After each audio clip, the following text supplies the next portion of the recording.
Lisa, I'm going to be starting the meeting off for Heidi this morning, just so you know.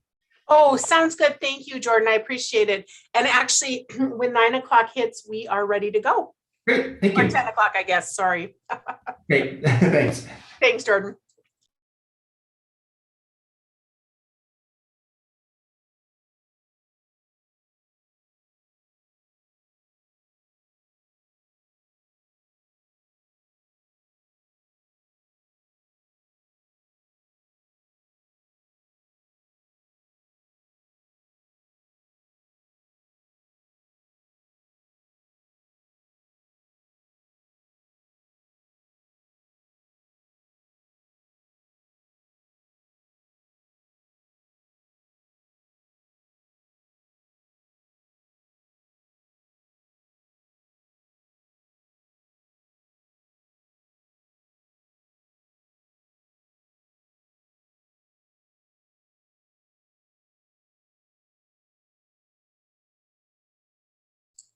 Say, Jordan, I just made you a co-host. Can you see if you can promote the 2 attendees to panelists that are in the waiting room? Unfortunately, Zoom isn't letting me do it. Yeah, I'll see if I can. Thanks. Okay, thank you.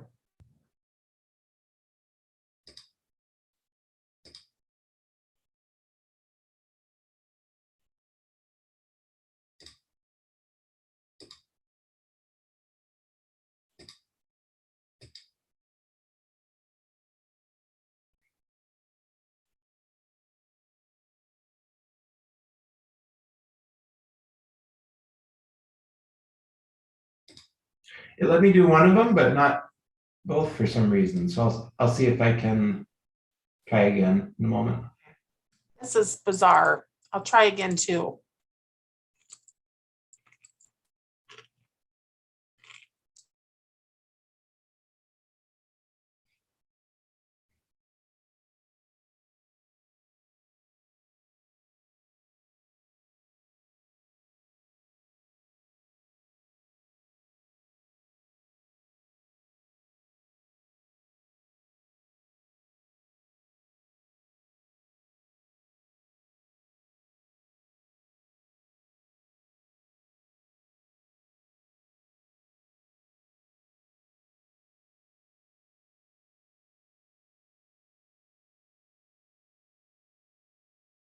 I think we got everyone promoted. Thanks for your help, Jordan.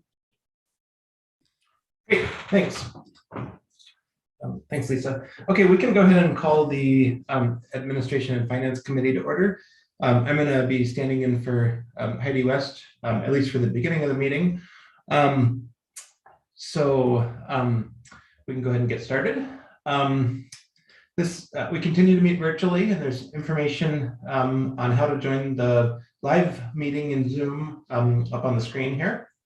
You can find the agenda at ci.missoula.mt.us/webcasts, and there you'll find a link to join the live meeting. Our first item of business, as always, is roll call. Lisa, can you call the roll, please? I sure can. Thanks. All right, Stacy Anderson. I don't think she's here yet.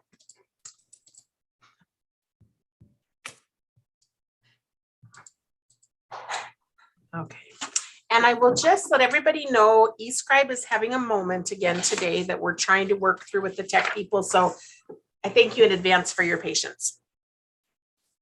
Okay. Mirta Becerra. Present. Okay, Daniel Carlino. Present. John Contos. Here. Jordan Hess. Present. Gwen Jones. Present. Kristen Jordan. Present. Mike Nugent. Present. Jennifer Savage. It's like Jennifer's out. Amber Sherrill. Present. Sandra Vasica. It's like Sandra's out and Heidi West is currently out. All right, so we've got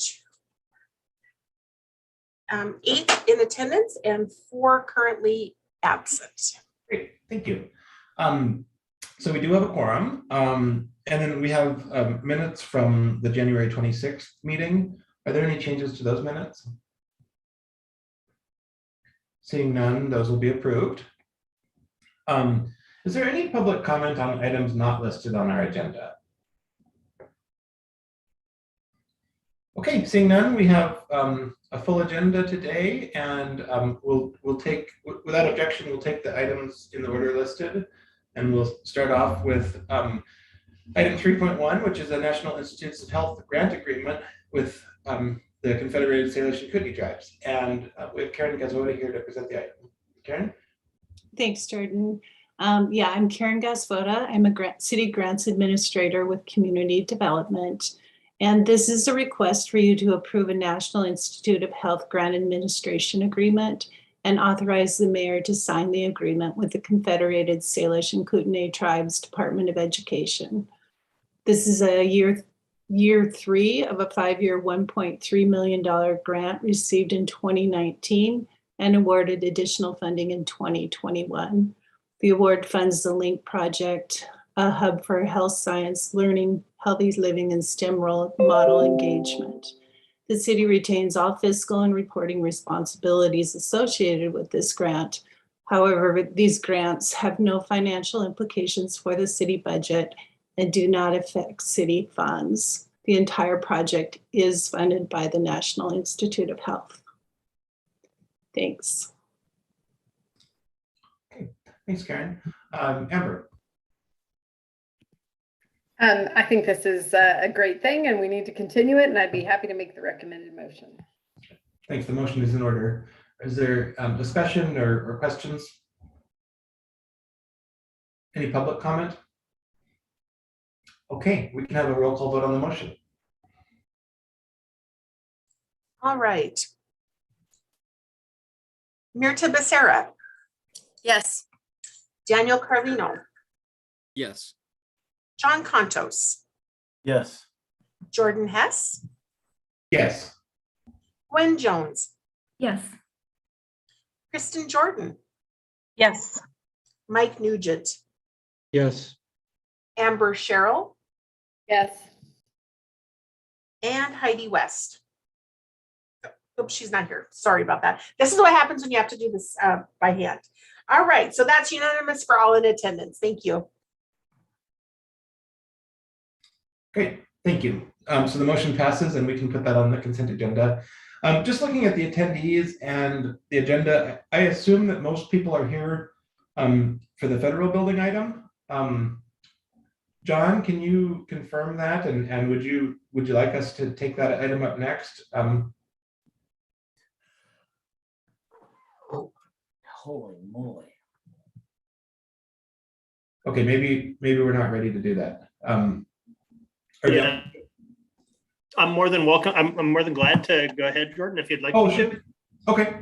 If it's helpful for you and the folks from Missoula County, we could take that item up next, or we could just keep it where it is on the agenda. Totally defer to your choice. Okay, well, without objection, let's go ahead and take item 3.6 next. And so this is everyone, I don't see any objections, so we'll go ahead and do that. So this is the interlocal agreement with Missoula County for federal building design and construction. And John, I'll turn it over to you to introduce the item. Sure thing. I'm going to try to share my screen. Sorry, it's always an adventure for me.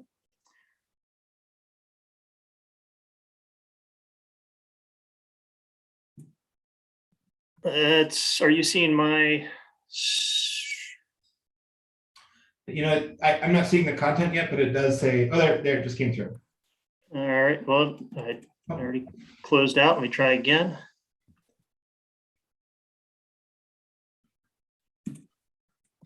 I'd like to show you some pretty pictures of the building. I'm a little bit like you two. Once I have, something that people like, I just keep doing it over and over and over again.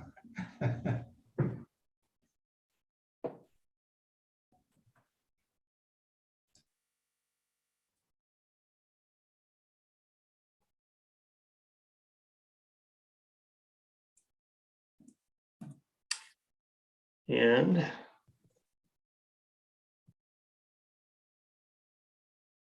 okay. You let me know if that's come up for you. Yeah, you need to, it looks like you need to switch your, if you go to display settings and switch your display monitors. Perfect, yeah. Excellent. Thank you. Apologies for the delay. My name is John Adams. I'm the city's strategic projects administrator, and I'm the city's lead on the joint city task force to acquire and rehabilitate the Missoula Federal Building. I'd also like to let you know that Mel Fisher is here today. Mel is my counterpart with Missoula County. She's the county's strategic projects manager and the county's lead on the federal building project. Hi, everyone. know This is- oh, just saying hello. Hi, Mel. Thanks. Did you want to introduce yourself in any other way? Sure. I'm the strategic initiatives manager at Missoula County. I'm the point person on this project, and I'm glad to be here. Glad to work with John on the project. So I know that many of you will remember this from when I was in front of you in June, but I promise you it's not the whole thing I showed you in June. I do want to take a few minutes to recap where we are and how we got here. Federal building constructed between 1911 and 1938, listed on the National Register of Historic Places in 79, 3 stories above ground, a daylit basement, about 120,000 usable square feet. And it currently hosts the Postal Service and a handful of other federal employees. Federal building is important as a symbolic statement about the role and value of our government institutions. And it's one of the 5 or 6 most important buildings downtown due to its age and beauty, its geographic placement and its size. It should host about 400 FTEs ultimately, and that's a substantial portion of the downtown workforce. The basic story on this project is that the city and the county will acquire the federal building or it goes to auction. I'm sorry to interrupt you. I think your screen is frozen up, and I wonder if you could maybe unshare it and share it again or something. It's still just on the first slide for us. Yeah, I'll try.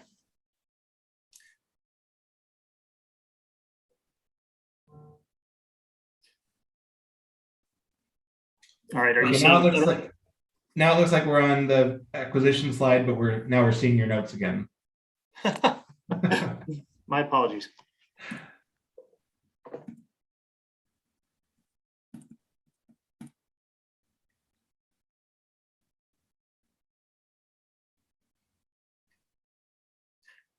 We may need to just proceed without the note with the notes. They are not secret. So I'll try one more time, but if we need to move ahead that way, let's just do that. It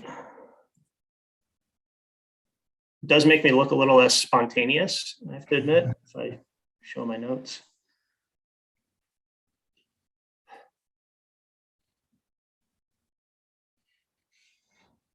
Okay, what are you seeing? I'm not seeing any shared content. Yeah.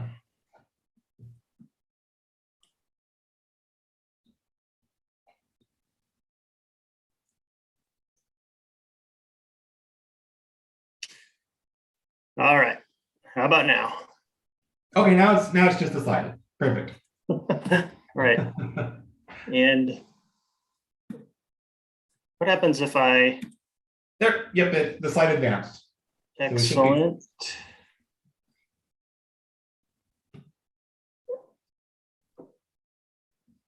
And so you saw this, are you seeing the pretty picture from the outside? Yep, so now we're seeing the photo from the corner.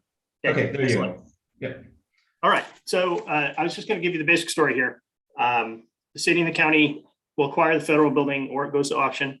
We've agreed to pursue joint ownership with Missoula County. We'll split the building 50-50. We'll split the costs 50-50. We're still working on how we'll jointly own and manage the building, what that mechanism will be. Rehabilitation of the federal building will cost less than or the same as alternative space solutions. It would ultimately house the entire county administrative center and the city downtown campus, except the Missoula Police Department. And under current timelines, we would be starting to occupy the building in fall of 2024, but that depends on when GSA transfers title of the building to us. And so to flesh those basics out a little bit, the General Services Administration, or GSA, declared the federal building surplus in July of 2020. The city and the county were the only eligible entities to express interest in acquiring the building. And what that means is that there's now a binary outcome for the federal building. Either we get it or it goes to public auction, where GSA is obliged to accept the high bid, regardless of the origin and the intentions of the bidder. So we're very concerned that if that were to happen, the community would lose control of the building, and that demolition through neglect would be real possibilities for that beautiful building. So the city and the county seek to acquire the building under the National Park Service Historic Surplus Property Program. And under this program, we'd receive the building for free. Essentially, we make a deal with GSA and the Park Service. You gift us the building and we will preserve it in perpetuity. In June, council directed the mayor to submit our application to the National Park Service along with our use and preservation plan for the building, and the mayor did so.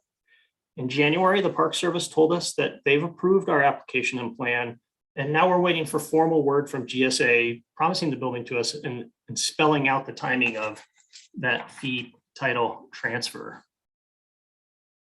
So just to remind you that leading up to the June decision by council, city and county did due diligence on the building. And basically we concluded that it was well maintained by the federal government. It's a great building, it should last for as long as we care for it. There's the old courtroom.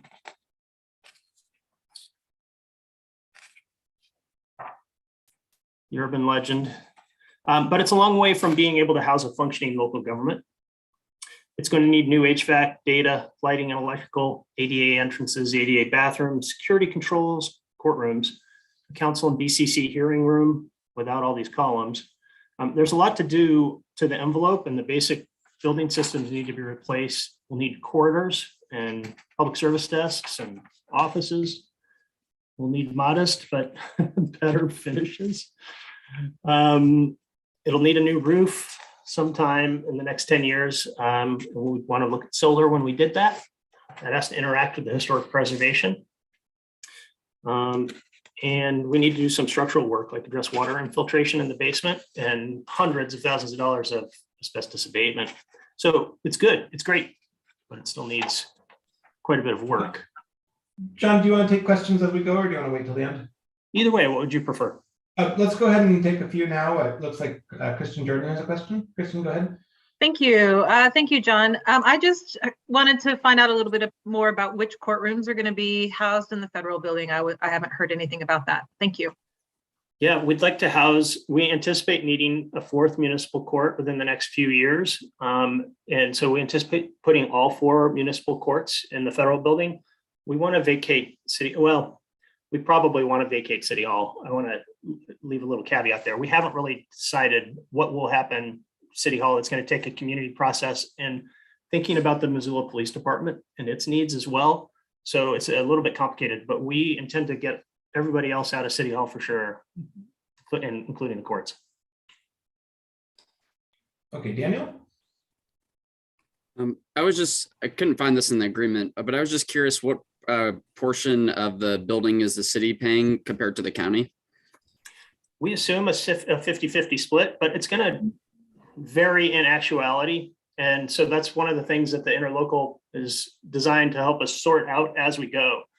So for example, the county probably just runs a line for its data from the county courthouse over to the federal building, but the city would be moving its servers in. So in that case, the city is going to have disproportionate expenses that aren't just building expenses. So we'll split the overall building costs 50-50, but there are going to be different places where each entity needs different things that are specific to that entity, and we're going to end up having to divide those costs out a little bit differently.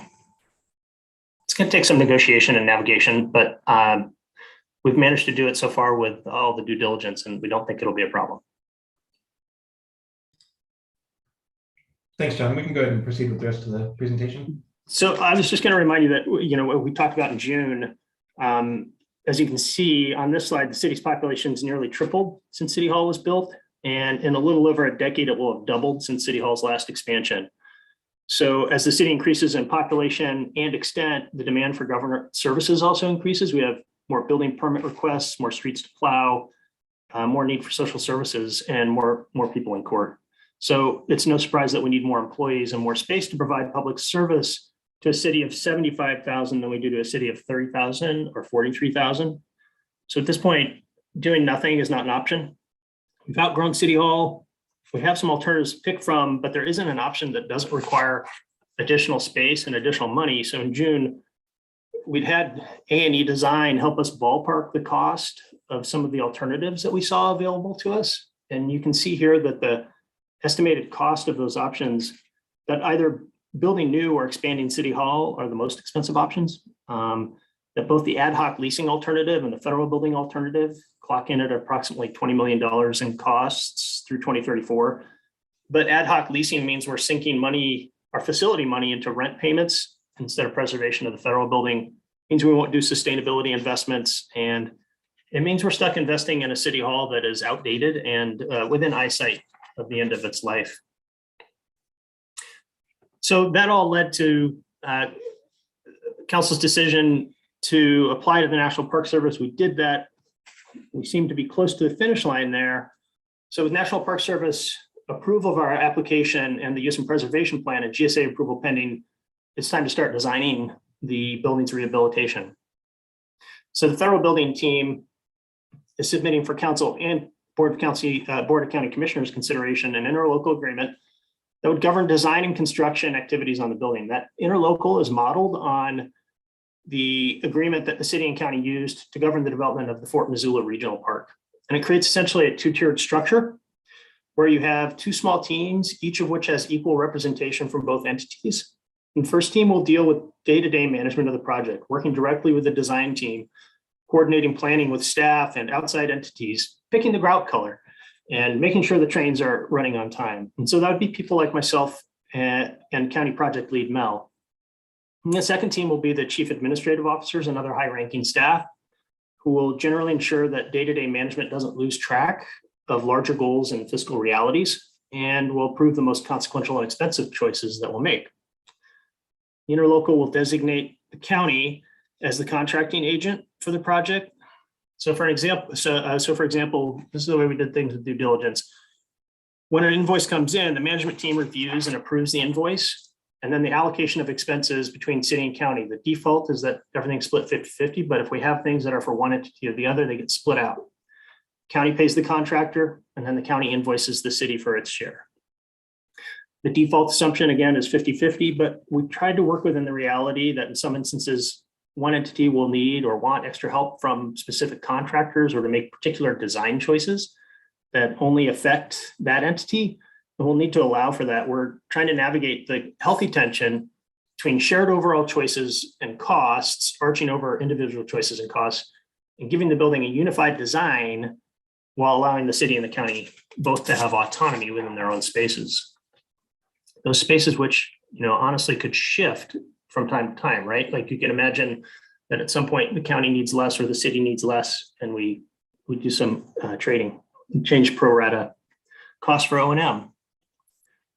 So what's on the council agenda today is whether to approve the interlocal for design and construction, but we also gave you a work and fee proposal from local firm A&E Design to complete the next phase of design. So this is not formally here before council, but the project team is happy with this proposal. And if the interlocal is approved, the management team will submit a contract to the Board of County Commissioners as contracting agent to proceed with this work. And this work will basically take us through design of the building up to construction drawings and permitting. A&E will work with us to identify the needs of every department, desirable adjacencies, county and city, configuration of workstations, number of meeting rooms, size of council chambers, data infrastructure, sustainability, access, security, phasing of construction and move-in, order of cost magnitude estimates for each proposed construction phase. It'd be the guiding plan for how the whole project will play out over multiple years and phases. So we're still working on the exact timing of when we would start this work, because we don't want to get it too far out in front of a solid date of transfer from GSA, but at heart, this is what's next, and we want council to know that this is how the project team envisions moving forward. That's what I have for you today. Okay, thanks, John.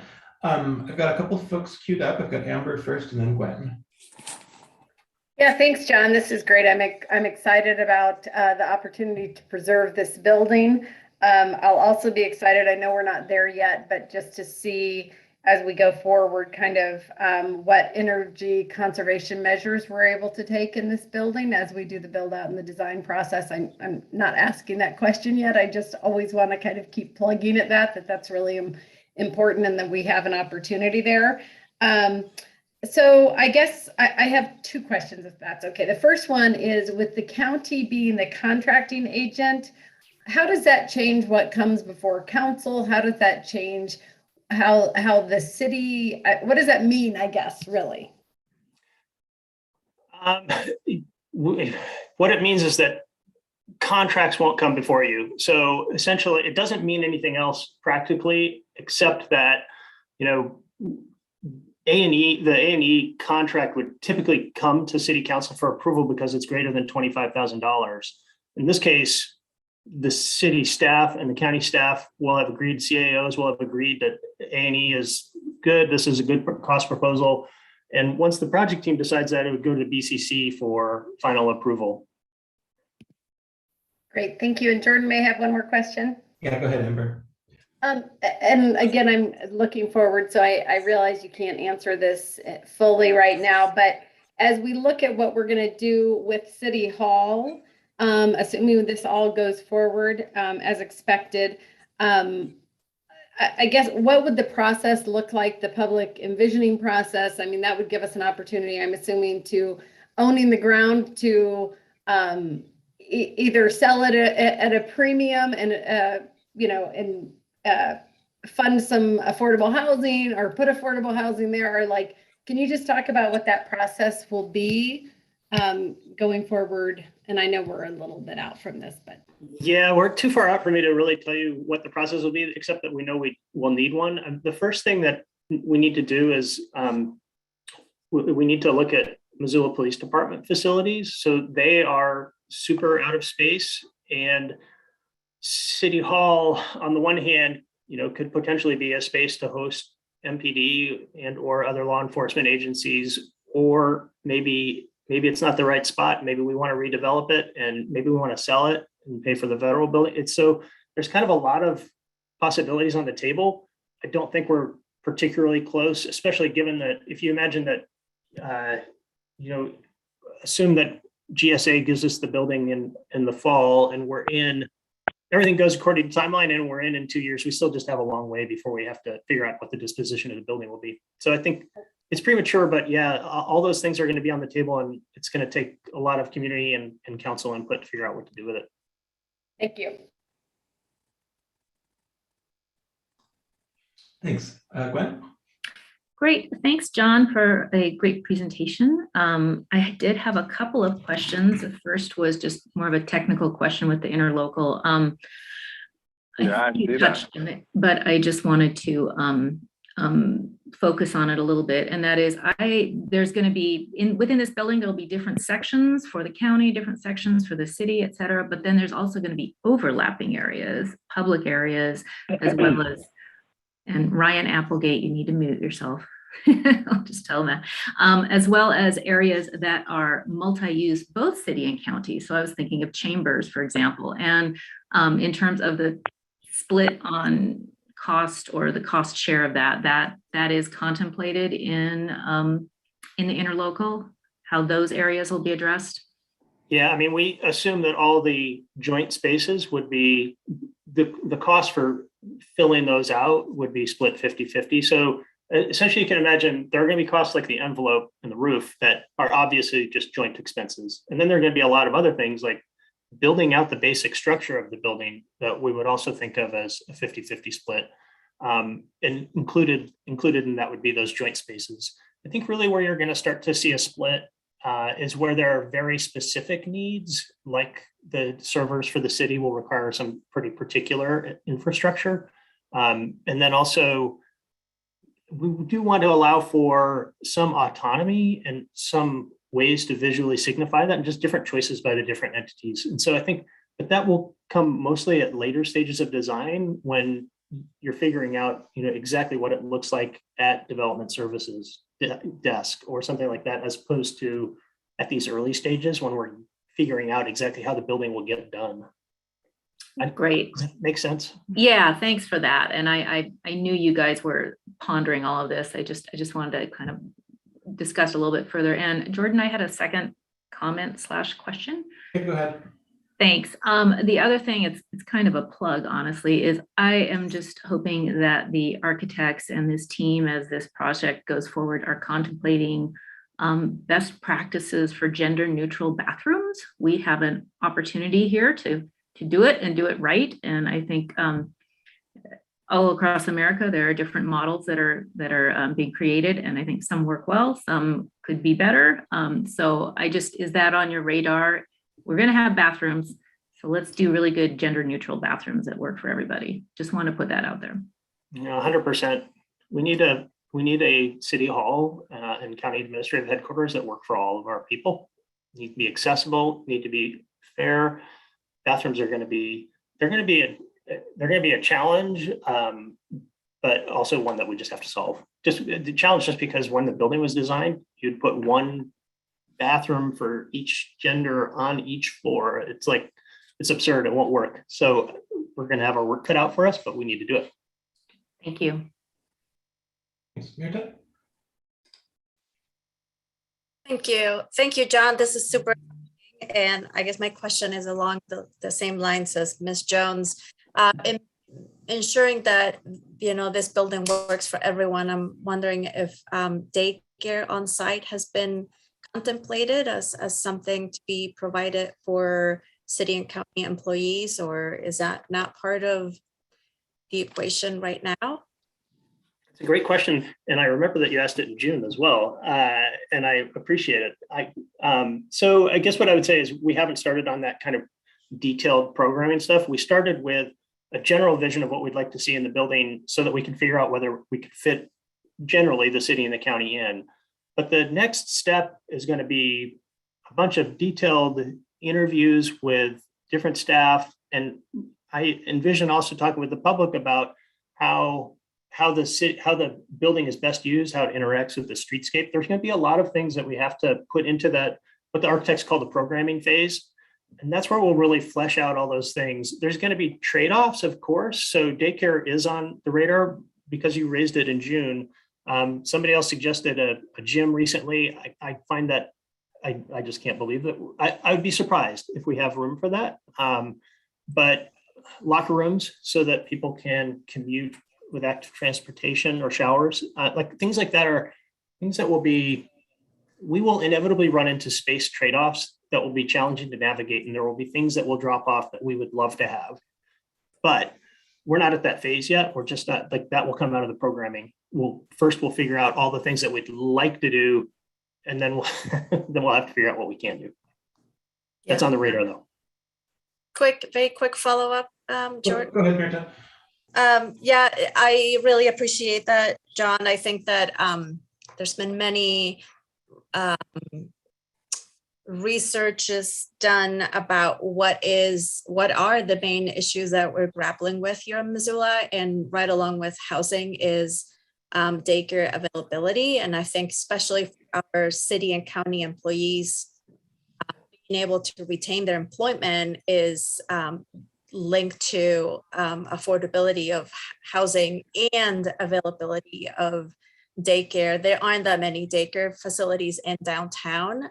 So I really encourage everyone to think really, to put this on an elevated a little bit, if you will. I think many of us could live without a gym perhaps on site, but I think that a daycare facility would be beneficial if we want to have staff retention. So thank you for all you're doing. This is super exciting. Thanks, Mirta. Mike? Yeah, John, thanks for the presentation. And kind of reviewing the documents and stuff, it talks about basically each government has the ability to kind of design their own space and do their own things in there.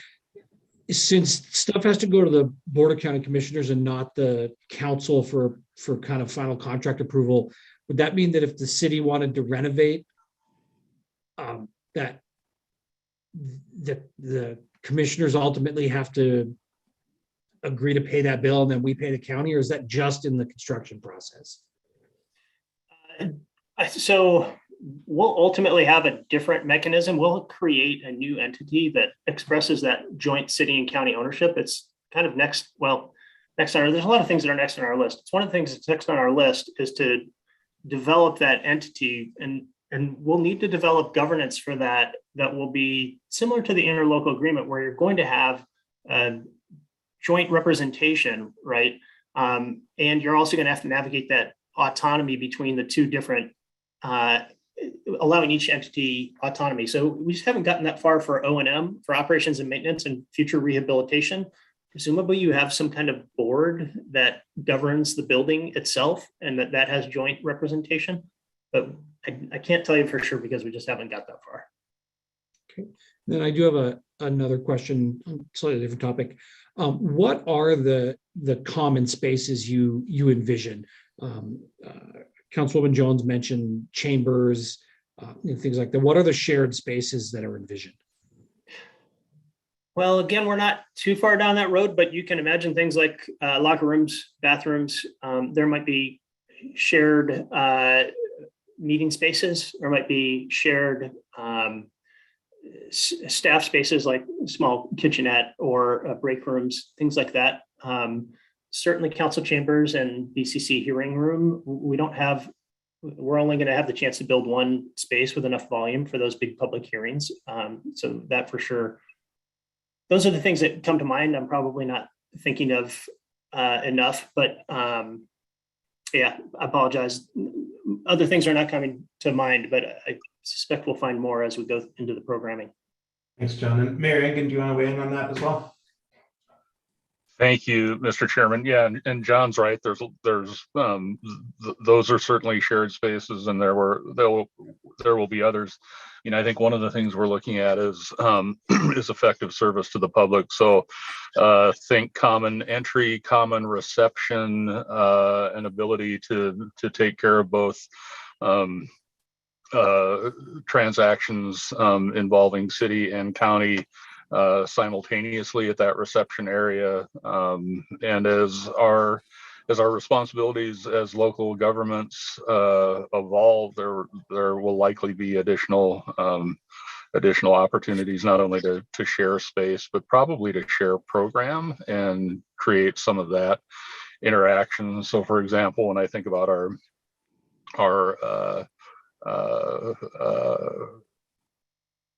continuum of care operations, ranging from mobile support team to jail diversion and court diversion efforts and more. You can think of some of those spaces, co-location, all of that. So I think there are a lot of efficiencies built into this that translate into effectiveness. Efficiency for its own sake isn't a great deal, but efficiency that leads to effectiveness and better service is. And I think this co-location is ideal. It really sets the stage for that. Yeah, thanks, Mayor. I appreciate that. And I think council will be really keenly interested in how that looks. And I think this programming phase is a really exciting phase to really dive deep into the space needs, but also sort of what does that collaborative relationship look like moving forward, and how can physical space promote collaboration and promote customer service, and so I'm really excited about that opportunity. And John, you mentioned that this design team or this day-to-day team will be selecting the color of the grout, and I trust that you don't want to bring that to council, but you know, to the extent that there are opportunities to engage on these bigger picture questions around program and public access and spaces, I think you'd have a really you'd have some interested participants here. So we'd be happy to hear from you at any time. And Mayor. Thank you, for sure. Yeah, my understanding, Jordan, is that the plan is to have a small closeted office in the basement for me, and council will be on the top floor in 12 offices with each with a reception.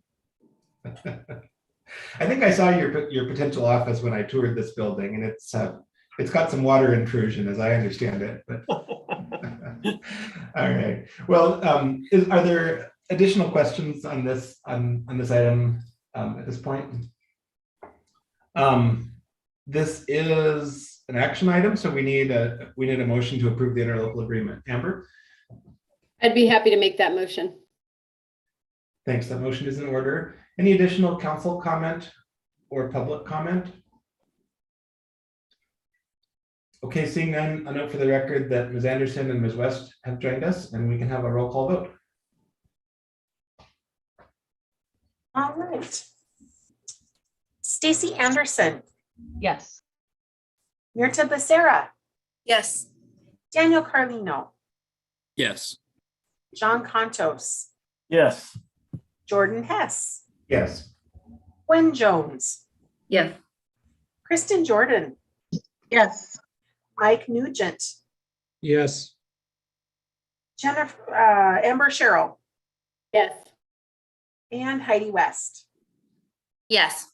So that's unanimous for all in attendance. Great. Thank you. Thank So you. that passes and we can put that on our consent agenda. Thank you, John and Mel. I'll pass the meeting back over to Heidi West. And Heidi, just for your information, we took item 3.6 out of order. So we have, we've done 3.1 and 3.6, so we can jump back to 3.2. Sounds perfect. And thank you for covering for me. And I apologize. I just got a new laptop and for some reason the camera isn't actually showing me. So I'm going to have to call IT after this and see what's going on. So I'm just going to be a black box, I guess, for the remainder of this meeting. So yeah, let's go back to item 3.2, which is the communication and management services contract. So I'll turn it over. Do we have, is it Angela presenting on this item? That is correct. Thank you so much. Thank you. I'm here today with a request for the committee to approve authorizing the mayor to sign a contract with Communication and Management Services, known as CMS. And I'd like to share my screen if I might. I want to take just a few moments for the benefit of new council members and as a reminder for others about the project that we've been working on and how this request ties into that. Let me.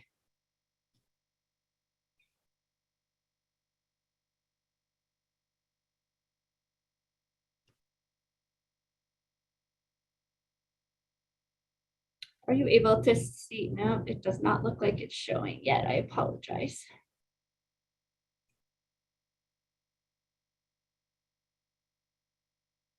Do you see my title screen here? We do. Okay, thank you so much for confirming that. So the history of our current project, which is a new compensation and classification system for non-union positions here at the city, began prior to my arrival last spring. HR began working with CMS to conduct a salary survey in 2019. In 2020 through early 21, CMS developed our new compensation philosophy and created a revised classification system, which included classification of a pilot group of non-union positions. We had 40 positions that were classified by CMS. In order to implement this new plan, we need to have all non-union positions classified. That takes us to just over 100 additional positions with many, many staff in all of those positions. We had a change of leadership in HR when I arrived last March. And at that time, we had also created a new classification specialist position. That position has had a backlog of many projects, and we were quite aggressive in thinking that we could classify 100 positions on our own. CMS has since developed our pay plan policy. It's currently in draft format, which takes us to the next step, which is needing to have these remaining positions classified so that administration can take steps to apply the pay plan policy. For the current fiscal year budget, last year when I came before council, Dale and I had requested and received approval for an ongoing $200,000 to assist us in implementing this new pay plan policy. Anytime a new pay plan policy is implemented, we have that opportunity to identify equity issues and align staff to where they ought to be. And there's always a fiscal impact as a result of that. These funds will assist us in moving staff to the correct classification. I apologize, I just said that in different words.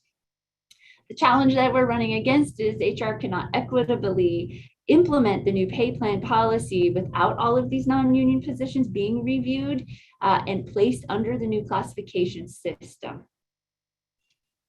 We do have a solution, and that is to allow CMS to classify the remaining 100 positions. HR will take approximately 30. I believe there's about 130 that remain. That will allow administration to evaluate how we can implement the pay plan pay plan using the full and accurate information for all non-union positions. We want to ensure equity and not move the 40 positions forward and leaving others behind. We've carefully evaluated our budget. HR has $15,000 in our current budget that we can put towards this contract.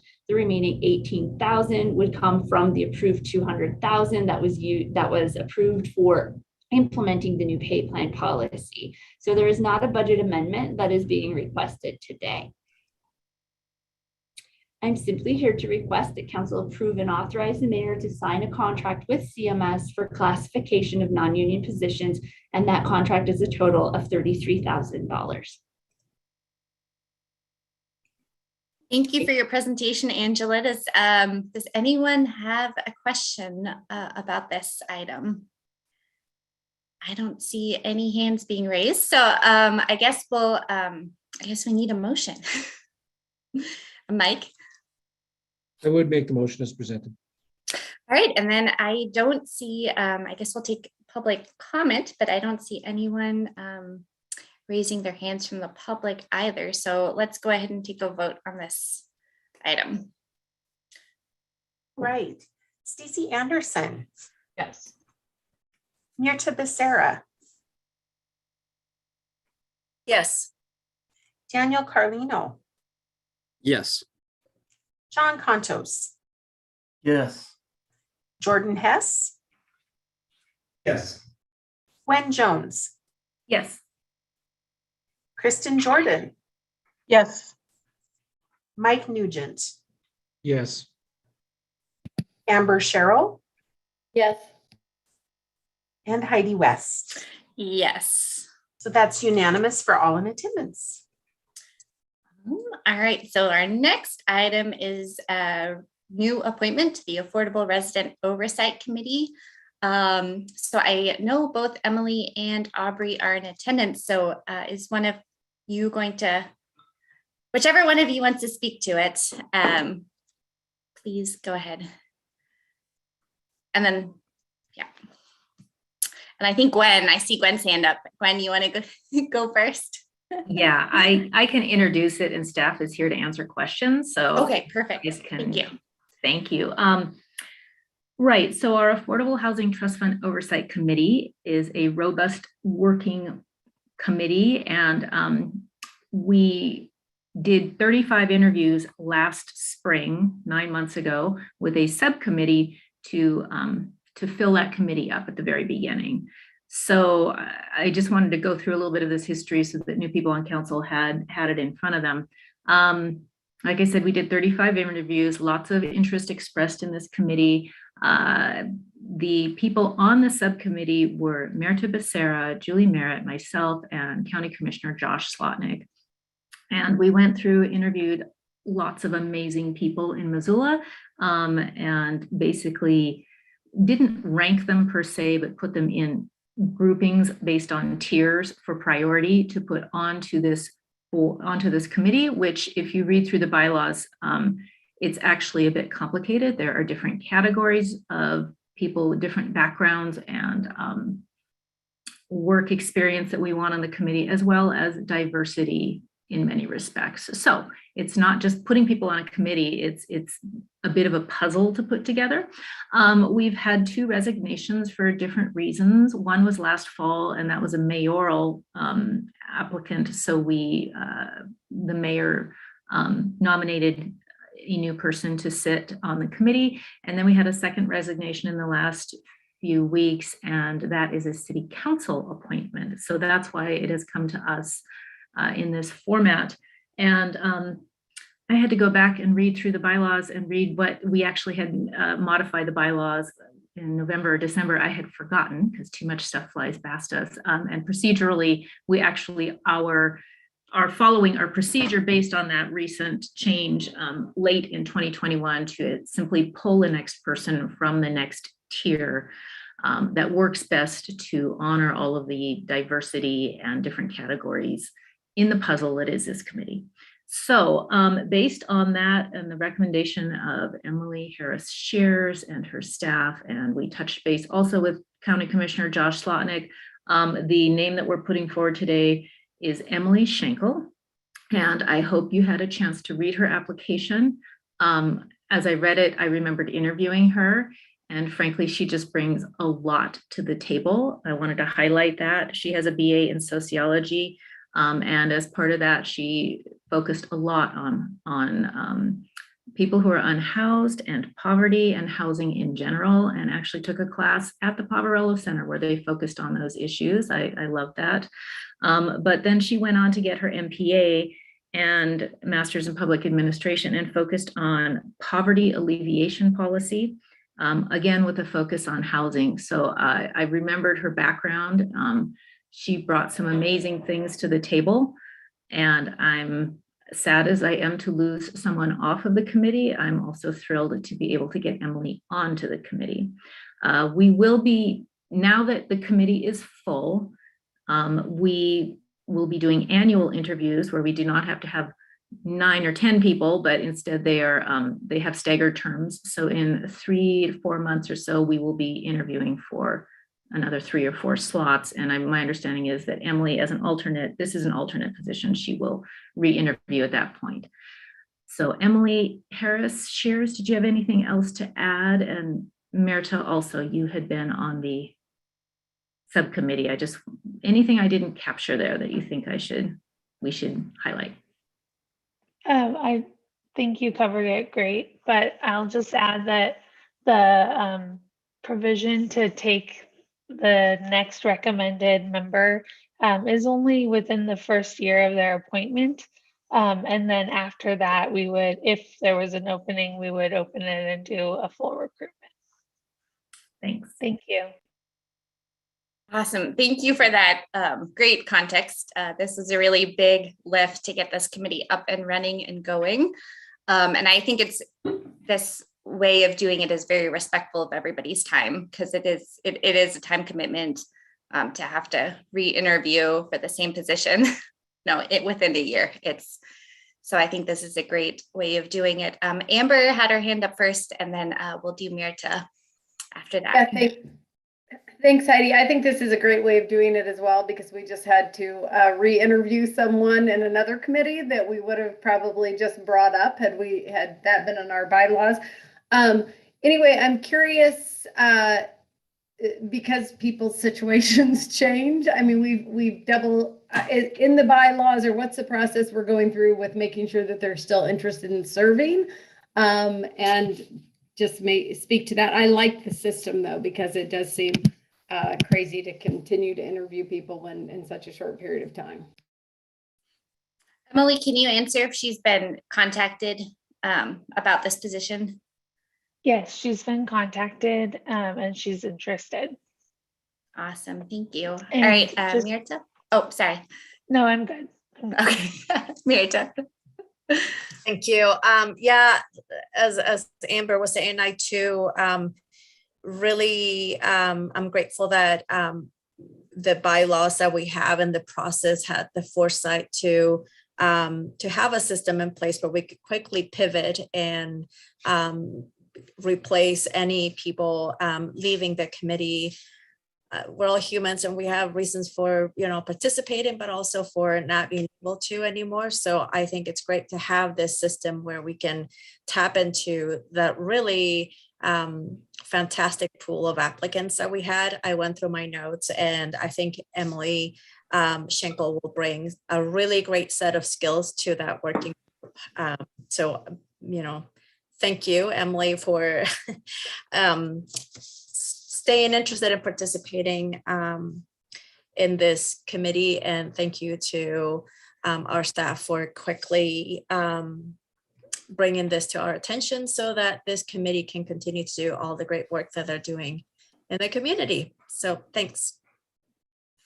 Right, and then Gwen, did your speaking to it constitute also making the motion, or am I still looking for one? I'm happy to make the motion and put it on the table. Awesome. So we have a motion on the table. Are there any additional comments from either people on the committee or from the public?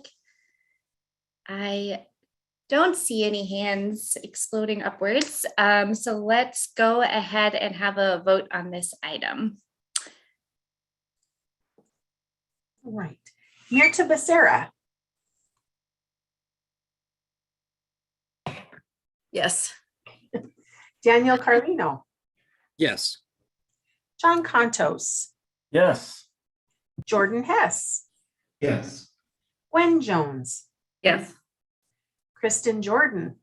Yes. Mike Nugent. Yes. Amber Sherrill. Yes. Heidi West. Yes. And Stacy Anderson. Yes. So it's unanimous for everyone in attendance. Awesome, thank you. So we'll move on to item 3.4, which is going to be presented by Lee Griffin. So I'll go ahead and turn it over to her, and then we'll move forward. Thank you. I have 3 items for A&F today. We'll start the first with a budget amendment. As this council has seen very recently, these pop up a lot, and we have usually quite a few meetings on them, both for the edification of council, as well as to meet statutory requirements on how many meetings and meeting notices that we need to have out there. I will go ahead and share my screen.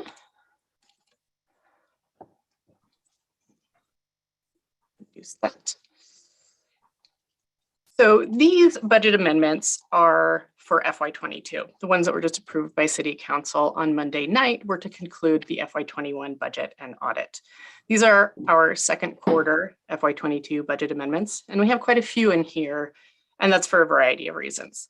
One of those being that we had quite a few projects within our community improvement program that just didn't get attached to the budget at the end during that process. And this is sort of the process that we've done for a few years now. We've brought these CIPs again forward to council for approval. It's kind of a housekeeping piece so that we can make sure that our accounting is in order as well.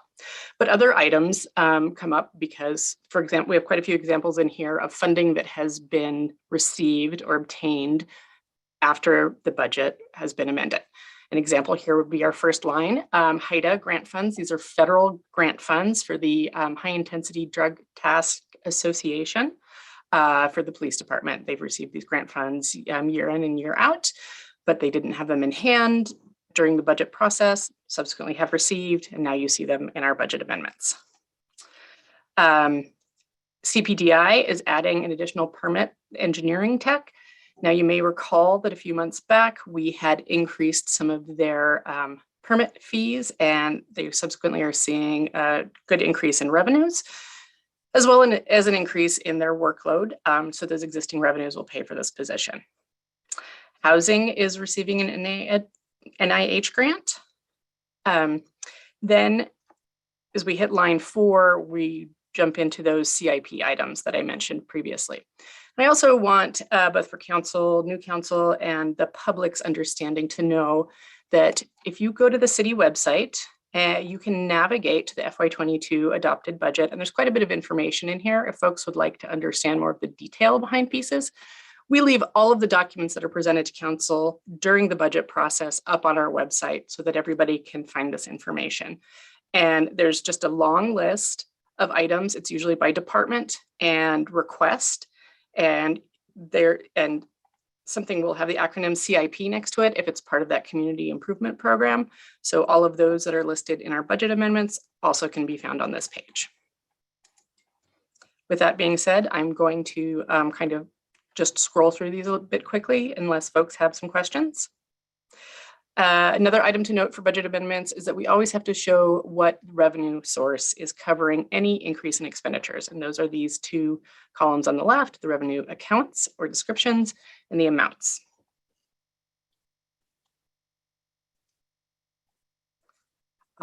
These 4,000 codes here denote, those are our capital funds. So you can see we're still going down through those community investment program projects. Go through parks and a few other departments, and then we get into some of our utilities. We've got some stormwater items in here. Future financing means that SRF bond papers or applications are in process, usually for those utilities. And then we had a couple items for the parking commission that they are going to be funding by future capital lease financing. A few more items for parks, as well as water. You'll see future financing SRF in here. My next item is actually related to 3 of these, as I will be bringing forward a bond resolution to cover some of the tank and meter work. Next item that we bring forward to council are budget carry forwards. Now these are items that were actually previously approved in the prior fiscal year budget, but the project didn't close out, the contract didn't complete, sort of a timing issue that it wasn't done in the prior year. So we bring it forward to let the departments accomplish whatever that particular project was. And then we have an item called budget transfers. This is very much that accounting housekeeping piece. It's going from one accounting code to another accounting code. We always bring these forward to City Council in the interest of transparency. And so if folks sort of follow the budget from adoption to, the final audited numbers, there will be changes within there as happen throughout the year. Oftentimes that comes from these budget transfers. Public Works and Mobility had some engineering in Public Works admin code. And so they're moving that out into the appropriate engineering code.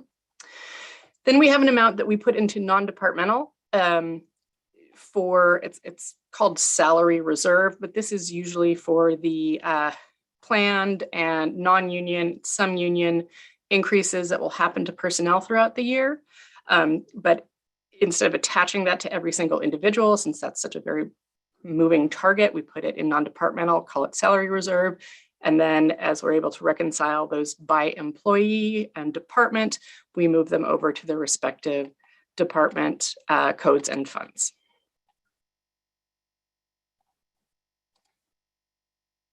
Folks have any questions?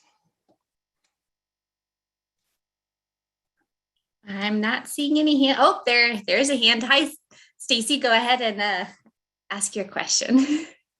Thanks, a voice in the black box. Thanks, Lee, for bringing these forward. I guess my question is just more from a procedural question, and this really sort of dovetails back to Monday night. And I think that there was some, what we were adopting today, similar to what we were adopting on Monday. I'm just wanting to make sure from my own education that I have it right. If this is just really authorizing you as the head of the finance department to properly true up our numbers so that our books are correct. So for example, we're not actually discussing the merit of this item or this grant or the application for the grant or how we are spending the money. This is just really an opportunity to, because of our laws and procedures that we follow, giving us an opportunity to say, yes, we authorize you to have our books be correct. Similar to Monday night, there was, I think, a little bit of misunderstanding, especially in the reporting in the press. We weren't approving the MRA budget. We were approving the finance department to basically, make sure that our, books match reality. And if we decide to not authorize things like this, what happens to us in the long run in terms of, through the auditing process, through our rating process? I mean, I think this is a great educational opportunity. I realize, and the chair may rule my question out of order. It's not so much on this item, but it's more on the education process of what it is we're doing in this particular approval of budget reconciliation, not budget authorization. I think that's a great question, just because I think it gives a lot of context to what we're doing right now. So Lee, if you want to touch on that, I think it's very useful, especially how it, linking everything back to what we do during budget season, which is when, all of this kind of gets set. So that's true. And this is one of the reasons that I often call these things housekeeping amendments. I'm just a bit of a stickler for following the process.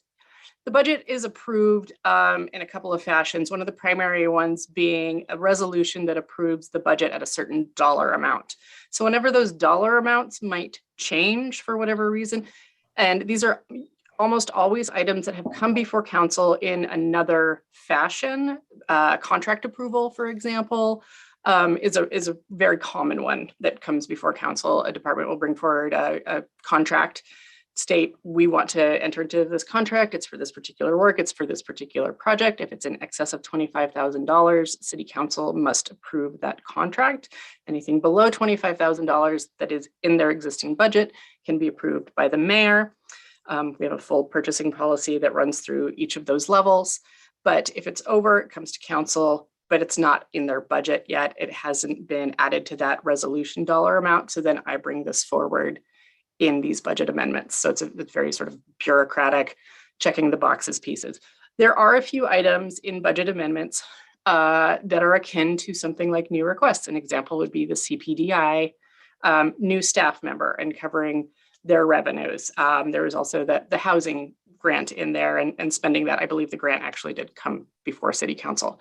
But then we want to get this added so that those resolutions, our initial budget resolution and then our final, every budget amendment and our final budget resolution, example being what happened last Monday, all add up to the budget that was approved at the beginning of the year and throughout the year as changes are made.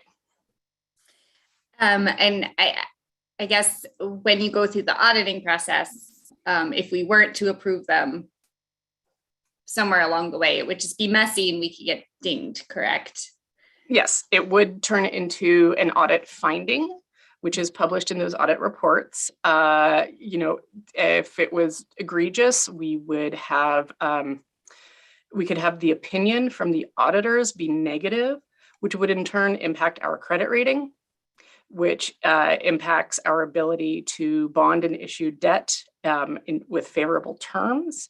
It also goes against a lot of our bond covenants written within those bond documents are an expectation that the city is fiscally responsible.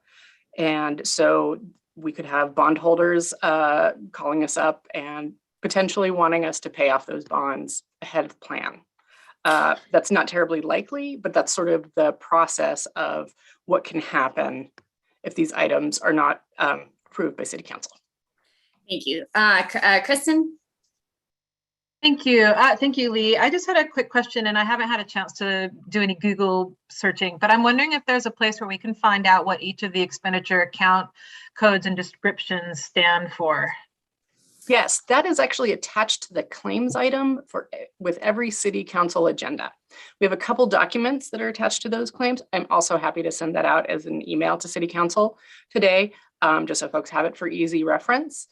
We have a very, very large chart of accounts, so it can be kind of difficult to wade through, but hopefully that document, which is color coded and so forth, can be helpful for folks to be able to walk through that.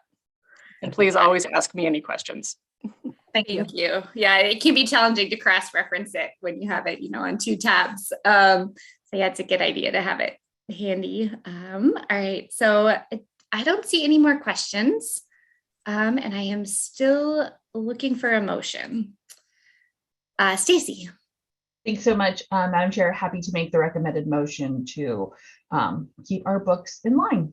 All right, perfect. And then I'll open it up to public comment, but I don't believe there is. I think we have maybe some reporters in the room, but no questions or comments from the public. So let's go ahead and take a roll call vote on this item. Daniel Carlino, Yes. John Contos, Yes. Jordan Hess, Yes. Gwen Jones, Yes. Kristen Jordan, Yes. Mike Nugent, Yes. Amber Sherrill, Yes. Heidi West, Yes. Stacy Anderson, Yes. Mirta Becerra. Yes. So that's unanimous for all in attendance. I muted. Okay, and then item 3.5 is back to Lee, another cleanup item. So this is a bond resolution. Oh, sorry. Yeah, bond resolution, not a It's cleanup okay. item. It's all, a lot of this bureaucracy that we have to follow, but happy to bring it forward to council as it's, good item to point out that our water utility is doing very well and utilizing sound financing for their projects. So this is a bond resolution for that state revolving fund bond, that financing at $3.6 million. The rates through the SRF program are usually fantastic. It's at 2.5% right now. So that's a very moderate debt service for a large utility like the water utility. And we also, I want folks to know that we have, oops, now I can't page through. We do have the full bond document or resolution document within here if anybody wants to read through a bond resolution and understand it more thoroughly. It's very strong in legalese, but the crux of it is that the water utility will borrow $3.6 million at a rate of 2.5% to cover capital projects that were reviewed during the FY22 budget process, including the few that we just discussed that are now being added to the budget and getting the accounting appropriate via that budget resolution. And I'm here for any questions. Thank you. All right, thank you. Does anyone have, let's see, got some hands up. Mirta, would you go ahead? Thanks. I just, quick question. Is this an amendment to that resolution that we have in place, the 8319 or? No, this is a separate, 8319 is a separate item. Okay. I'm happy to make the recommended motion and if I may speak to it. Yeah, go for it. This is a state revolving fund that allows the water enterprise to do a lot of the great things that help provide the services that we have all come to expect. And I'm happy to support this motion for that reason. Thanks. Thank you so much. Stacy? Thanks so much, Madam Chair. I agree with Ms. Becerra. Again and again, we are hearing about the real advantages and value add to Missoulians about owning our own water. My question is in regards to, the debt service, just always looking for opportunities to educate, that it's coming out of the enterprise fund, correct? So the bonding, and this was planned in our budget, and I mean, 2.5% is amazing for anyone who's ever borrowed any money. How does this, when you look at how much debt we as a municipality are carrying, how does the debt that is accrued or through bonding from enterprise funds get factored into, the kind of debt ratio that a lot of people talk about for the city? If you could talk a little bit about that, I'd appreciate some re-education. Certainly. Enterprise fund debt is a bit separate from things like general obligation debt, which is voted debt, or general debt that is paid by general property taxes to the city. That is all considered general government operations and debt. We do have limits on that. Those limits are based on taxable valuation of our entire city, our general fund budget size, and other items such as that. Enterprise debt is considered separately because it is paid solely from the revenues of the enterprise. So everything that happens within that enterprise, it has to stay within its own, I call it buckets. You know, we have our general government bucket, we have our water bucket, our wastewater bucket, our stormwater bucket, and those buckets stay contained within that particular bucket. I'm sorry, this is maybe a horrible analogy, but those the charges that are paid on your water bill are what are going to pay for this debt. There will be no property tax paying for this. There will be no subsidy from general government operations or general government revenues to cover this. It will all come out of that utility. Thank you so much for that explanation. Mirta? I just wanted to say thank you to Lee because that's how it was explained to me and it stuck with me and it's so helpful to visualize it that way. So thank you. And you know, with us having control of our water system, we have the opportunity to upgrade and fix it and make sure it's not a leaky bucket. So this is, I think, one of the really great things about about owning the water system is that we can continually invest in these really important infrastructure improvements that allow us to, you know, have this functioning, very basic necessity that's delivered to everyone inside Missoula and some, I guess, probably outside of Missoula. So I appreciate, I think this is a really great process and it's very transparent as opposed to what it was before the water company was in public ownership. So is there does anybody else have a comment or is there anyone in the public that would like to comment on this item? All right, I'm not seeing anyone else raising their hand, so let's go ahead and take a roll call vote on this item, and then we'll pick up our last item. John Contos, Yes. Jordan Hess, Yes. Gwen Jones, Yes. Kristen Jordan, Yes. Mike Nugent, Yes. Amber Sherrill, Yes. Heidi West, Yes. Stacey Anderson, Yes. Mirta Becerra, Yes. and Daniel Carlino. Yes. So that's unanimous for all in attendance. Awesome. So our last item is to revoke Resolution 8149. And this was brought by Gwen Jones. So I'll let Gwen give her an opportunity to maybe introduce this item. And then I know Lee has a couple of slides as well to speak to this item. Great. Thanks, Heidi. So Resolution 8149, I was on council when this was passed. I think I voted for it. Was brought back in 2017, and the best of intentions, it was to create a fund to provide property tax relief. And the mechanism in the resolution to finance it was the potential for private donations. And through those private donations, there would be money, and then we could give it out to people who requested it for property tax relief. Unfortunately, best laid plans, there have been no private donations to this fund in 5 years. There have been no disbursements. However, there are numerous requests every year with people wanting to know if they are able to get property tax relief from it. So staff asked for this to be rescinded because frankly, it's not working as it is intended. It's not accomplishing any of the goals it wants to accomplish, and it's taking staff time when we already have overworked staff. So that's why I brought it. I do think, and Lee can speak to this more, it's really an interesting topic to discuss because I think the good messaging opportunity here is to discuss the property tax relief programs that the state of Montana has. And that's where we should be directing people.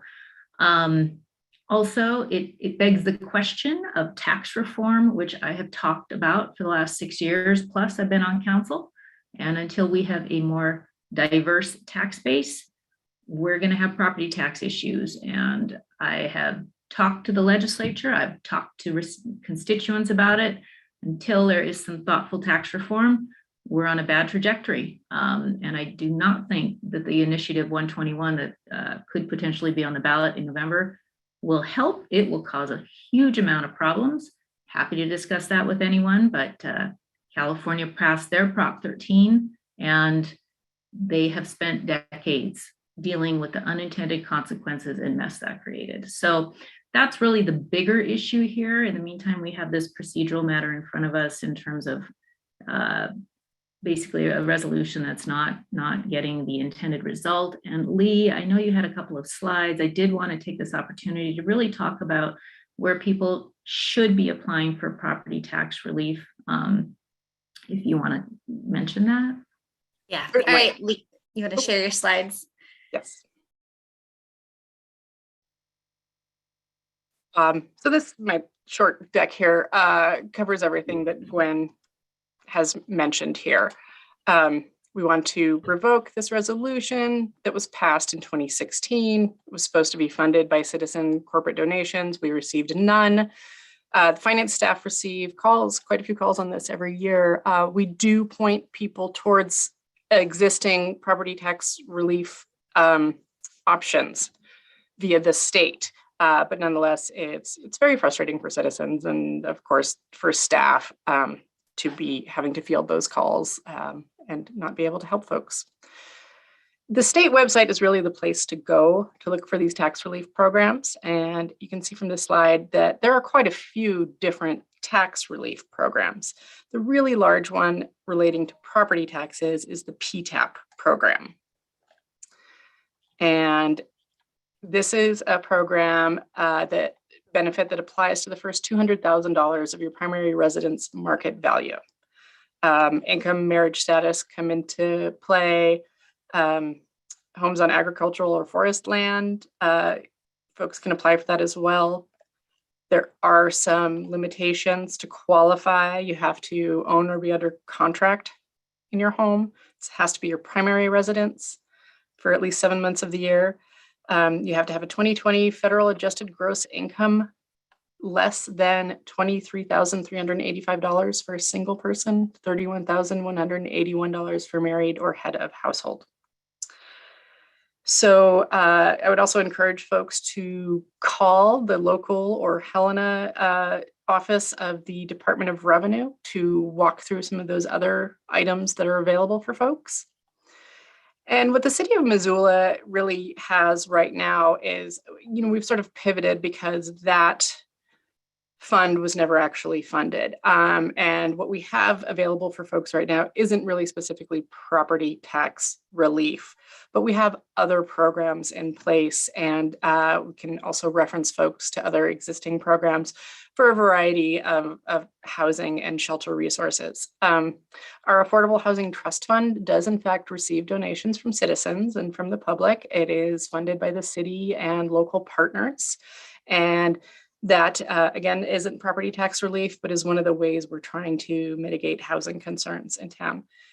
Also, our community development division has this list on their website of emergency housing assistance, housing and shelter resources, and of course, a link to the emergency shelter.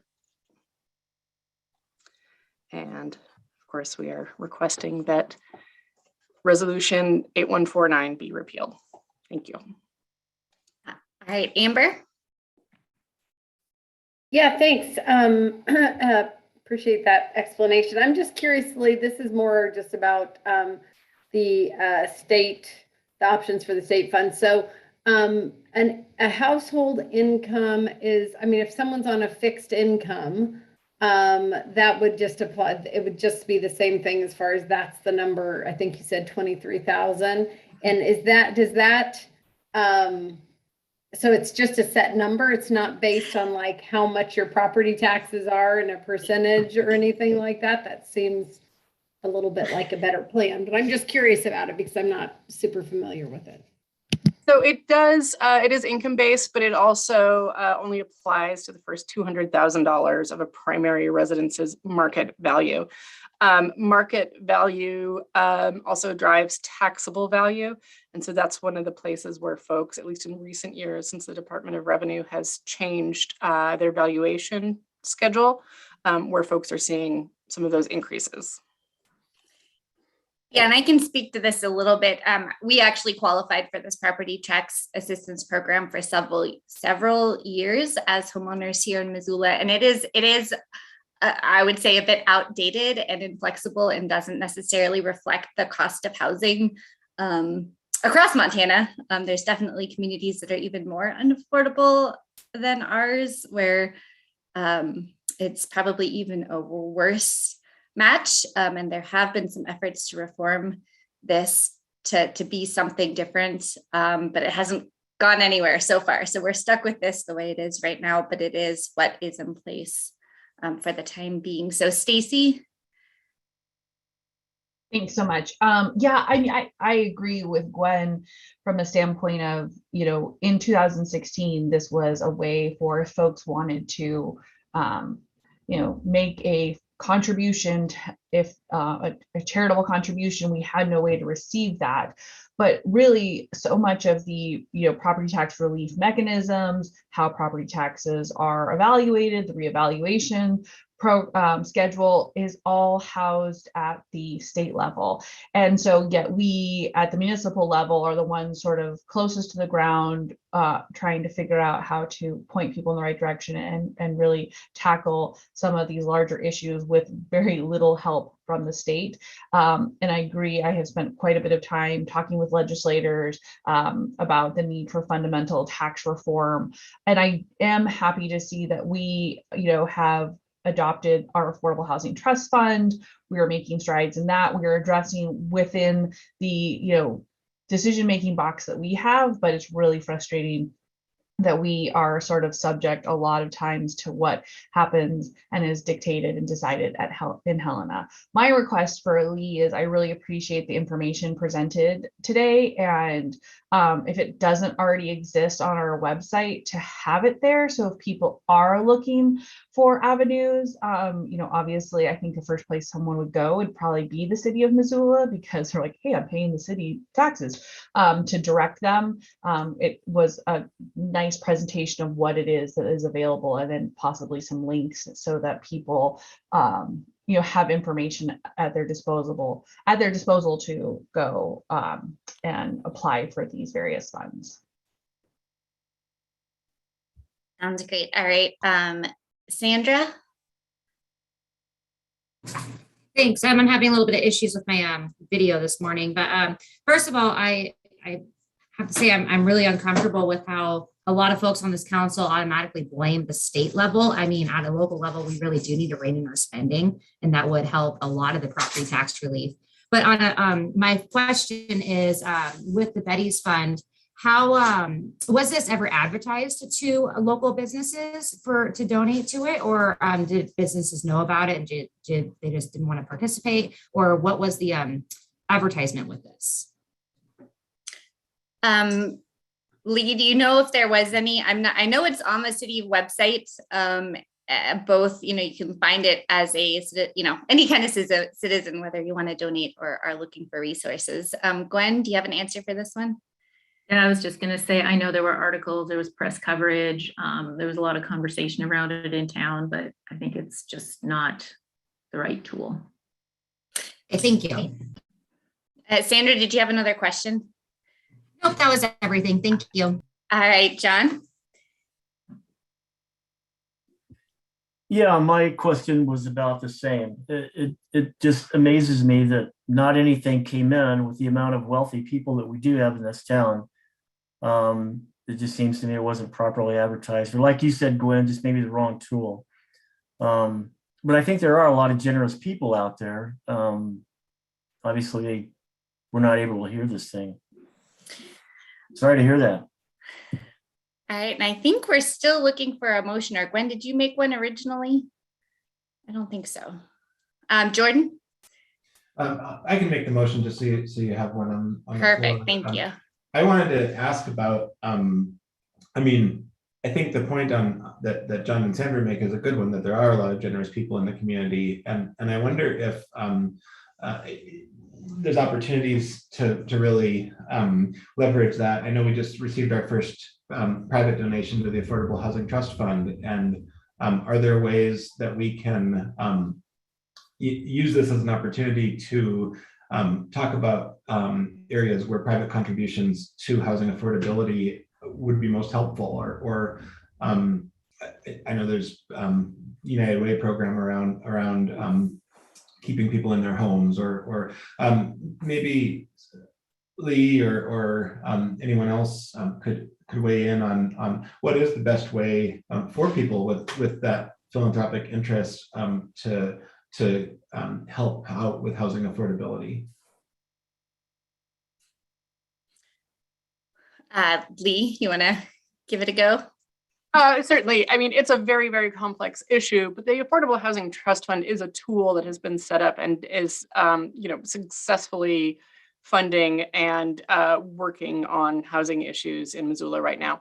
So that is the primary tool that we have at the moment, and any donations to that Affordable Housing Trust Fund are well utilized.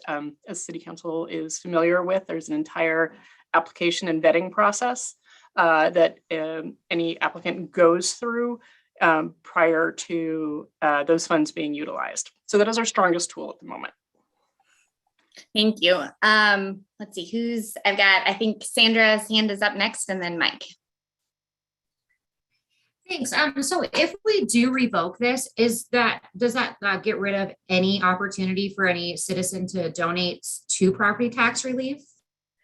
Yeah, so I think this fund would no longer exist. And the other option would be then the Housing Trust Fund, which is obviously a bit more broad in how it can be used. But for example, the United Way grant that we gave out, was that 2 months ago, is a very flexible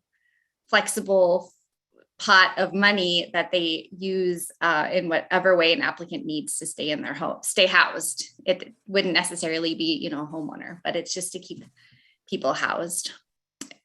Okay, so I guess my main question is then, I know that we're revoking this to alleviate a lot of staff work because they can't really help out. But would it be beneficial if we had a public hearing about this so that there would be more public knowledge about this, or would that just be more detrimental to the staff and everybody involved? I think my personal opinion is I was actually the lone no vote on this item back in 2016. And it is a very, even on the applicant side of things, it requires you to have a lot of paperwork and receive a lot of other assistance. And so I think that the pool of people, it's somewhat arduous to use, I would say, on the citizen side, and it's not necessarily set up. It's just not, I think, the most easily to use tool to begin with. And obviously it doesn't have the infrastructure around it that the Housing Trust Fund does. So I'm not sure that there would be, a great deal of public benefit in the end. Okay, well, that makes sense. Do you still need a motion? No, we got one. Jordan put one on the table. Oh, okay. Thank you. All right. Well, I guess my comments then are I'm uncomfortable revoking this because I think it was a great idea, but like everyone said, it's a not a very good mechanism for it. So I will be in support of this. Thank you. All right, and then Mike. Thanks. Appreciate the conversation. It sounds like it was good intention, but sometimes things don't work out the way they're supposed to, and cleaning up and making sure that there's not confusion is important. I just wanted to speak to some of the comments earlier. I think it's really important that as council members, we don't oversimplify property taxes. If you're a citizen in the city of Missoula, you are paying taxes to the city, to the county, and to the school board. And a big chunk of those are also voter approved initiatives. So I think we need to be careful implying that it's as simple as just doing some belt tightening that's going to do major property tax relief. We have bigger bigger issues with our tax system in the state. And I don't think we're doing a service to citizens by implying that it's as simple as one thing on one body. Thank you. It's always important to remember that we're just a portion of the whole property tax pie, we'll call it. Jordan? I just wanted to make a request that we put together some information. And this is probably not the correct time to make this request, so I'll make it to you, Heidi, and to staff as well. But I think it would be really useful to put together some information on how people can donate to the Affordable Housing Trust Fund. And also, I'd be interested in whether or not, I understand that it would create some management issues, but I'd be interested in whether or not they could earmark a donation, where they wanted it to go toward, for example, a program like the United Way program or something like that. Again, that might be needlessly complicated, but I think it'd be really great if we could really use this as an opportunity to create some new materials on how to solicit, or that are specifically soliciting private donations to that fund. Yeah, I think that's a great idea. Amber? Yeah, I just wanted to say, I agree with Sandra that it's hard to revoke this, but it also makes sense. I hate the idea of, someone going through what sounds like a bit of an arduous process from what you said, Heidi, and then there not even to be any money in this fund. It just doesn't make sense to keep it going. I do think it was well-intentioned. So and I would love to have something like this that worked, but I'm going to be voting in favor of revoking it for those reasons.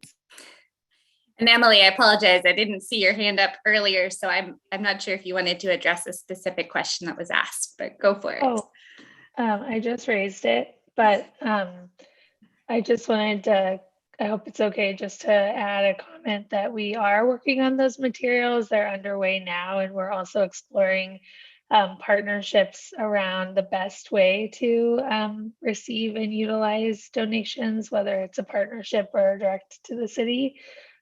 Just considering tax benefits and all of those pieces. So just wanted to name that, and we're actually working on a very focused capitalization plan this week. So, and hopefully we'll share that with you in the coming weeks or months. Right. Thank you so much, Emily. And then Mirta. Thanks. Just very quickly, I wanted to add that I too agree that it feels slightly counterintuitive to get rid of a tool that's out there to potentially help people with financial assistance, but it's also giving false hope to those who apply for those funds when there are no funds. And so we're not doing any service to the community by having something that raises the expectation only to let them know that there is no funds to help them. And I think that the Affordable Housing Trust Fund is well staffed and set up to not only receive donations, but also find grants that can help us match those donations and do more good and stretch the public dollars and those private contributions further into the community. That to me is a really helpful tool to people who are looking for that assistance. So I'll be in support of the motion. Thank you, Mirta. Daniel? Yeah, I echo everybody's points and will be in support of this motion. And I just wanted to use it as an opportunity to just discuss better communications and maybe with next year's budget, talking to Jenny about how we can make sure we're getting communications of all these decisions out to the public, because I could see this easily, people wondering why we're getting rid of this relief program, but with the explanation, I feel like it makes a lot of sense. So just wanted to put that on our radar as we start to look at the next year's budget and how to communicate all these things. Yeah, perfect. Thank you. Amber? Yeah, thanks. I'm just curious, I think it was Emily brought this up, but if there was a donation, had been a donation to this fund, it wouldn't be tax deductible because, I know we didn't have a donation, but it wouldn't be tax deductible because it's going to a municipality. I'm kind of curious about that because I do think I agree with John. We have a lot of wealth in this community, and we have a lot of very generous philanthropic people. But I think that can be a really big piece for kind of some of those bigger, having done a lot of fundraising in my life for some of those bigger donors, so as we look forward, I just want to make sure that we find a way to be thoughtful about, if someone wants to give us $100,000, they're going to probably want to have some tax relief for that donation. So just being thoughtful about how we do that as well. Yeah, and I think Lee she raised her hand, can address that question. I never promise anybody that they can write any donation to the city off on their taxes, and encourage everybody to consult with their financial advisor. But we are we are a body that does not pay taxes. We are tax exempt, and we can offer folks our IRS tax exemption letter, which they can take to their financial advisor for their own particular situations. Great, thank you. I was thinking that was probably part of why it didn't work out if they didn't get that deduction. Thanks.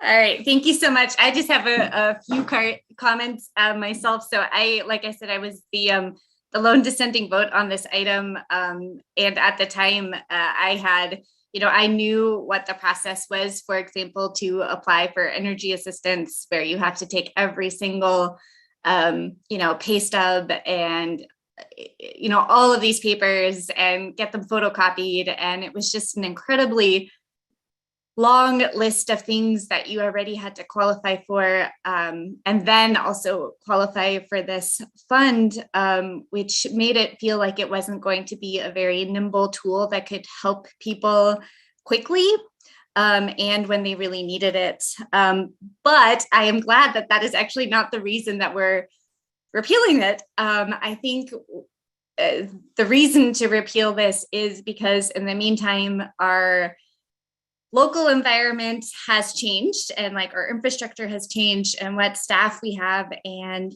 how our departments are set up have changed. And we have created this housing trust fund, which is highly functional, has staff support, has a great working board. And I think we have created a tool that works better, maybe not exactly in the same way, but has a lot more potential than this particular fund has. And in some ways we've, made it obsolete just by, through progress, I suppose. So with that, if I guess I'll see if anyone in the public has any comments. And I don't see any hands up. So let's go ahead and take a roll call vote on this item.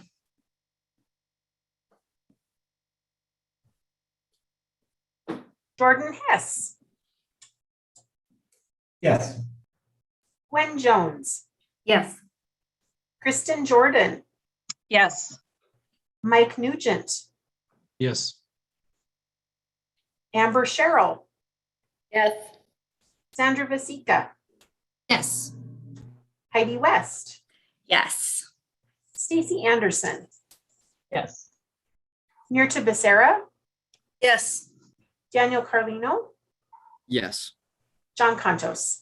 Yes. So that's unanimous for all in attendance. All right, well, this went a lot faster than I was worried that this committee meeting might go. So we have some extra time. So everybody take a long lunch and we'll be back for the afternoon. Let's be adjourned.